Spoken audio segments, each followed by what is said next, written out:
వాళ్ళ అమ్మ దగ్గరికి వెళ్ళినట్టుంది. వెళ్ళేటప్పుడు దీన్ని తీసుకెళ్ళచ్చు కదా. దానికి మొగుడు ఎందుకు, పిల్లలు ఎందుకురా? ఏదో కంది పారేసింది. నిన్ను గురించి పట్టించుకోకపోతే పట్టించుకోకపోయింది.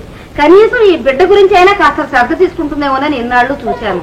అబ్బే అది ఎక్కడరా, వాళ్ళకి సేవ చేసుకోవడంతోనే అంతా సరిపోతుంది. అబ్బాయి పెద్దవాడిని మాట చెప్తాను. నువ్వు దాన్ని కోరి చేసుకున్నావు, మేము కాదనలేదు. కోరి చేసుకుని నువ్వు దేవు సుఖపడుతున్నావు మేము కళ్ళారా చూస్తూనే ఉన్నావు. ఒరే, ఈ ఊళ్ళో నువ్వు ఉన్నంత కాలం ఆమె వాళ్ళని విడిచిపెట్టలేదు, నిన్ను కాదనలేదు. చూడు, నా మాట విని ఎక్కడికైనా ట్రాన్స్ఫర్ చేయించుకోరా. అంతేరా, అదే మంచిది. ఎక్కడికైనా దూరంగా వెళ్ళిపోతే.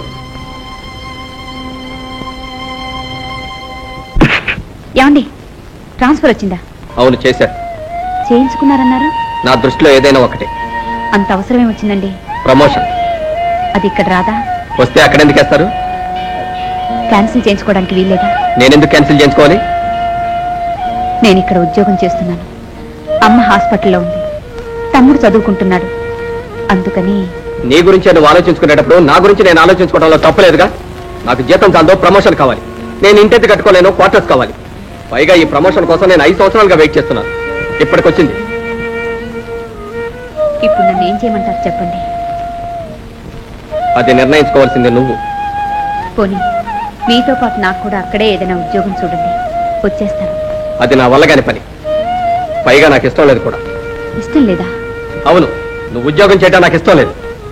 ఉద్యోగం చేయకపోతే మా వాళ్ళు ఏమైపోతారు చెప్పండి. మీ వాళ్ళు వాళ్ళే మీ వాళ్ళు. మేమెవరు మీ వాళ్ళం కాదు. అత్తగారు మీ అత్తగారు కాదు, మావగారు మీ మావగారు కాదు.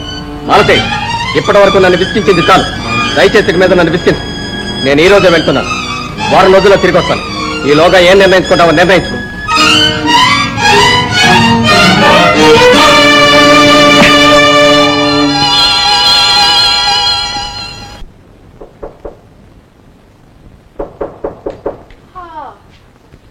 ఎవరు?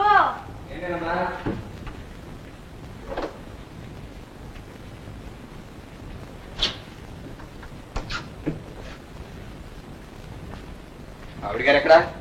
వాళ్ళ అమ్మ దగ్గర ఉన్నట్టుంది. నువ్వు వెళ్ళినప్పటి నుంచి అక్కడే ఉంది. అసలు అక్కడి నుంచి రాలేదా? అప్పుడప్పుడు వచ్చి మాకు గుర్తించెడుతుంది. ఏ నిర్ణయం తీసుకుందో అడిగావా? ఏం అడిగితే మాత్రం చెబుతుందట్రా. సరే, రేపు సాయంకాలం మనం బయలుదేరాలి. సామాన్లు అవన్నీ సర్దించాలి. నాన్న ఎక్కడా? పరుగు. నానా నానా మనం రేపే బయలుదేరాలి. ఎక్కడికి రా? హైదరాబాద్. ఏమన్నా పనులు ఉన్నాయా, ఎవరితోనో చెప్పాలన్నా రేపు ఉదయం చూసుకోండి. ఆపేదమ్మా. ఆవిడ దగ్గరే ఉంది. ఏమండి, లేవండి, సామాన్ సర్దారు.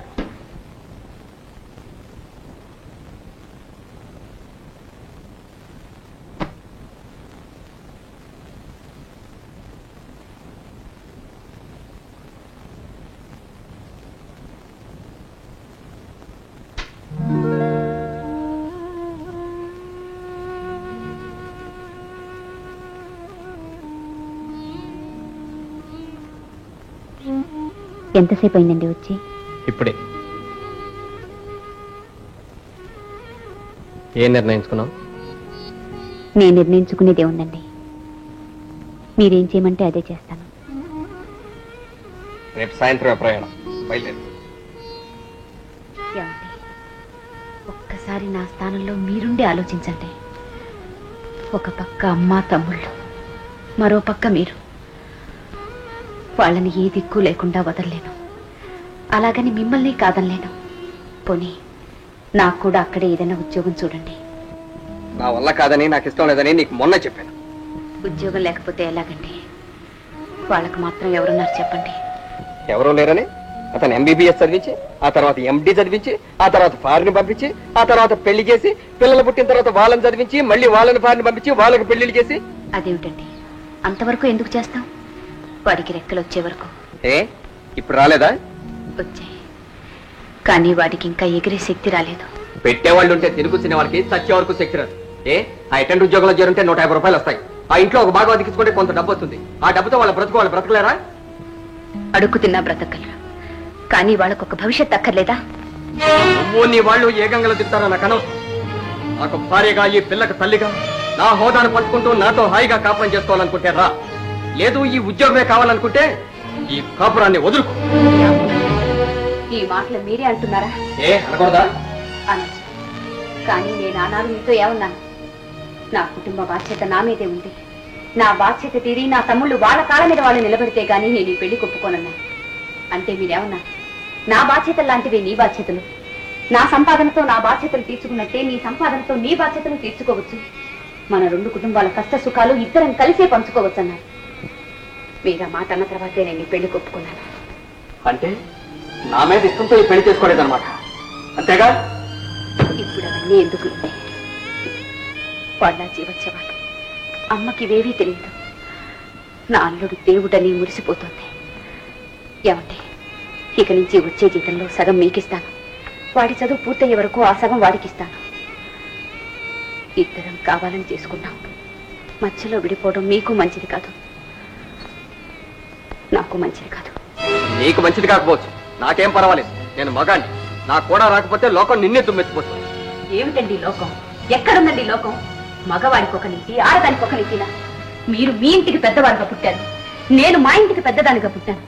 మీకు మీ వాళ్ళని పోషించే బాధ్యత ఉంది, నాకు మా వాళ్ళని పోషించే బాధ్యత ఉంది. మీరు చదువుకున్నారు, నేను చదువుకున్నాను. మీరు ఉద్యోగం చేస్తున్నారు, నేను ఉద్యోగం చేస్తున్నాను. మీరు సంపాదిస్తున్నారు, నేను సంపాదిస్తున్నాను. మీరు మీ చెల్లెలకి మీ శక్తికి మించిన సంబంధాలు చూశారు, 10 మంది మెచ్చేలా పెళ్లిని చేశారు. ఇద్దరిది ఒకే ఆశయం, ఒకే గమ్యం. మీ గమ్యానికి నేను ఎప్పుడూ అడ్డు రాలేదు. పైగా నాకు చేతనైనంత సహాయమే చేశాను. నా సహాయంతో మీ బాధ్యతల పడవను ఒడ్డుకు తెచ్చుకున్నాను. కానీ నా పడవ అటు ఇటు కదలేక నట్టేట ఉంటే చెయ్యి తోడిచ్చి గట్టుకు లాగడానికి బదులు శాంత నీటిలో ముంచేస్తున్నారు. అదేమంటే మగాడిని అంటున్నారు. మాలతి, ఆ వాళ్ళ గురించే చూసుకుంటున్నాను, నీ గురించి నీ వాళ్ళ గురించి ఆలోచించడం లేదనే కానీ వదేది. అలాంటి వాడిని అయితే ఆ రోజు నువ్వెవరో తెలియకుండానే నీకు ఉద్యోగం ఇప్పించాల్సినంత అవసరం నాకే వచ్చింది. పెళ్లి చేసుకోవాలనే స్వార్థంతో కావచ్చు. అంటే ఈ పెళ్లి నేను స్వార్థంతోనే చేసుకున్నానంటావా? ఇప్పుడు అలాగే అనుకోవాల్సి వస్తుంది మీ మాటలు బట్టి. కేవలం నా సంపాదన కోసమే చేసుకున్నట్టు అనిపిస్తోంది. మాలతి, ఒళ్ళు దగ్గర పెట్టుకుని మాట్లాడుతున్నావా? ఏమిటా ఈ గొడవ? అమ్మా, ఈ విషయాలు మాత్రం మీరు ఎవరో కమెంట్ చేసుకోవచ్చు. ఏదో పెద్ద చాటింగ్ చేశాను అనుకుంటావా? ఆ మాటకు వస్తే చాటింగ్ చేసింది నువ్వు కాదు, నేను చాటింగ్ చేశాను. ఊరూరు తిరిగి హరికథలు చెప్తున్నది వద్దు పెళ్లి చేసుకోవద్దని నలుగురు చెప్పినా, ఎన్నో వేలు కట్టిస్తామని ఎంతో మంది వచ్చినా కాదని నేను నిన్ను పెళ్లి చేస్తున్నాను. నిజమేనండి, చాలా త్యాగాలు చేశారు. మీరు చేసిన త్యాగాలు ఒక్కటా రెండా? తొలిచోలు బిడ్డ కడుపును పడిందని చెబితే స్వీట్స్ తీసుకొచ్చి తినిపించారు చూడండి, అదెంత త్యాగం అండి. నన్ను ఉత్తరించడానికని మా ఇల్లు అద్దెకిప్పించి అమ్మని తమ్ముళ్ళని ఇక్కడికి పిలిపించి పని మనుషుల కంటే హీనంగా చూశారు. అది కూడా త్యాగమే కదండి. చదువుకుంటాను మొర్రో అన్నవాడిని 2 రోజు ఉద్యోగం ఇప్పిస్తానన్నారే, అదెంత పెద్ద త్యాగం అండి. మా అమ్మ హాస్పిటల్లో చావు బ్రతుకుల్లో ఉంటే చూడటానికైనా కనీసం ఇప్పటి వరకు రాలేదే, అదే త్యాగమేనండి. మీ వాడికి ఏ గంటలో కలిసినా పర్వాలేదు, నువ్వు నాతో రా, లేకపోతే నన్ను విడిచిపెట్టి వెళ్ళిపోని ఇప్పుడున్నారు చూడండి, అది అన్నిటికంటే త్యాగం అంటే. మీరు నా కోసం ఇన్ని త్యాగాలు చేసినప్పుడు మీకోసం నేను ఒక్క త్యాగం చేయలేను. చేస్తారండి, తప్పకుండా చేస్తాను. అసలు వాళ్ళు ఎవరండి? నాకెవరు? వాళ్ళు ఏమైపోతే నాకేవండి? వాళ్ళు ఏ గంటలో కలిస్తే నాకేవండి? వస్తాను, నేతోనే వస్తాను. అంత ఏడుస్తూ నా కూడా రానక్కర్లేదు. వాళ్ళ కోసం ఏడుస్తూ కూర్చోనక్కర్లేదు, ఏడుస్తూ నాతో కాపురం చేయనక్కర్లేదు. ఇక్కడే ఉండి బాగా సంపాదించు. ఎవరి అడ్డు లేకుండా, ఎవరి ప్రమేయం లేకుండా మీ వాళ్ళని ఎవరెవరిని ఎంతెంత గొప్ప వాళ్ళని చేసుకోవాలనుకుంటావో అంత గొప్ప వాళ్ళని చేసుకో. కానీ నన్ను, నా బిడ్డని మాత్రం మర్చిపో. అదేనా మీ నిర్ణయం? అవును అవును అవును.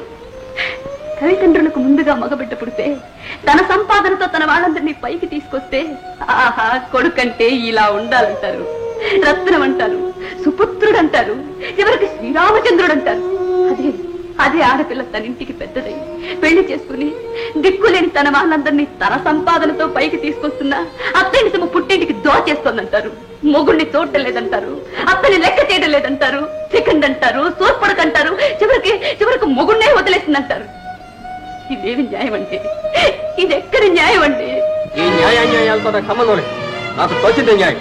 నన్ను అనవసరంగా బిస్కెట్. అమ్మా, ఆమె ఇంట్లో ఒక్క క్షణం కూడా ఉండడానికి వీలేదు. వెంటనే ఇక్కడి నుంచి వెళ్ళిపోమని చెప్పు. మన వాళ్ళ సుఖం కోసం మొగుడిని సరిగ్గా చూడండి, బిడ్డను మాత్రం ఏం చూస్తుంది. బిడ్డను కూడా తీసుకెళ్ళడానికి వీలేదు చెప్పు.